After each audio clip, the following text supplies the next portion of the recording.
Hello students, आज फिर एक क्वेश्चन कर रहे हैं हम। जेई मेंस का ही क्वेश्चन है। इतना इजी क्वेश्चन था, आप 30 सेकंड में नहीं लगाओगे इस क्वेश्चन को सोल्व करने। जैसे मैं करवाता हूँ ऐसी थ्योरी से आपको मैं कुछ सीरीज के सम मैंने थ्योरी के टाइम याद करवाए हैं। एक बार याद दिलाता हूँ क्या है वो सीरीज के सम थे। मैंने याद करवाया था आपको 1/n फैक्टोरियल, और n अगर 0 to इन्फिनिटी हो तो इसका जो समेशन है वो e है। और एक करवा था 0 to infinity n square by n factorial. अगर ये चीज हो तो ये 2e होता है। 4 या 5 सम करवाए थे। वैसे तो आप किसी भी तरीके से सोल्व कर सकते हो, आपको इंटीग्रेशन वाले तरीके से भी सोल्व कर सकते हो। अगर आपको और थोड़ा ज़्यादा हायर मैथमेटिक्स आता है तो आपकी फोरियर सीरीज वगैरह बहुत सारे कॉन्सेप्ट हैं जिससे सोल्व कर सकते हो। लेकिन जेई के मेंस के पेपर में या किसी भी कॉम्पिटिटिव एग्जाम में मैटर ये करता है कि आप कितने टाइम में सोल्व करते हो। ये मैटर नहीं करता आपको क्वेश्चन आता है कि नहीं आता है। कोई भी टीचर आपको मान लो बहुत बारी भरकम मेथड समझा दे, पेपर में होगा नहीं टाइम। कितना टाइम में आप क्वेश्चन कर पाओगे?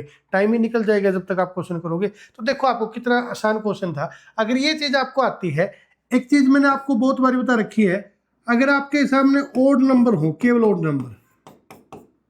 नंबर हो और केवल ओड है, मान लो ये n तक जाते हैं, तो इनकी जो वैल्यू है वो n स्क्वायर होती है। ओड नंबर के सम है, लगातार कंटिन्यू ओड नंबर होने चाहिए, नेचुरल नंबर, तो इनके जो सम का फार्मूला होता है वो क्या होता है? n स्क्वायर होता है। ये संख्या में ऐसे n नहीं, ये 2n+1 होगा जैसे ऐसे, तो संख्या में n होनी चाहिए। जैसे संख्या में ये 2 है तो ये 2 का स्क्वायर कर दो, इन दोनों का सम 4 मिलेगा। ये संख्या में 3 है तो 3 का स्क्वायर कर दो, इन तीनों का सम क्या होगा? आपको n स्क्वायर मिलेगा। मतलब 3 का, अगर 3 टर्म जोड़ोगे 3 का स्क्वायर, 4 टर्म जोड़ोगे 4 का स्क्वायर, मतलब n स्क्वायर होता है। उस लॉजिक से अगर इस सीरीज की हम जनरल टर्म लिखें तो जनरल टर्म तो ये होगी समेशन। देखो पहले में इसके ऊपर 1 है, मतलब ऊपर 1 ही है, नीचे 1 है। ये 1 3 1 3 5 1 3 5 7, आगे 4 टर्म आई, आगे 5 टर्म आएंगी। 10वीं, अगर 10वीं टर्म देखोगे सीरीज की 10 आएंगी, 20वीं देखोगे तो 20 आएंगी। तो nth टर्म अगर देखेंगे, n नंबर वाली टर्म, तो उसमें ओड नंबर आएंगे और वो n आएंगे। तो उनके सम का फार्मूला क्या बनेगा? n स्क्वायर, और डिवाइड बाय क्या है? n factorial. और ये मैंने आपको थ्योरी के टाइम डायरेक्ट याद करवा रखा है। इसका जो सम होता है वो क्या होता है? 2e। वैसे तो सोल्व करने को इसको इंटीग्रेशन मेथड से, फोरियर सीरीज के मेथड, बोस मेथड से हम इसको कैलकुलेट करके निकाल सकते हैं कि 2n ही कैसे होता है।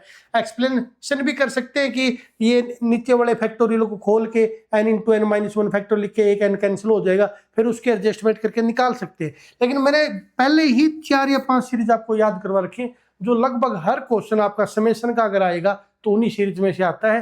पहले भी बहुत सारी वीडियो चैनल पर जाके देख सकते हो कि जितनी थ्योरी मैंने करवा रखी 4-5 सीरीज, उनका यूज करके ही क्वेश्चन सोल्व हो जाता है। तो अगर आप कोई क्वेश्चन अच्छा लगा तो प्लीज़ वीडियो को लाइक कीजिए, चैनल को सब्सक्राइब कीजिए। इस चैनल पे ऐसी वीडियो आपको डेली एक वीडियो जरूर मिलेगी।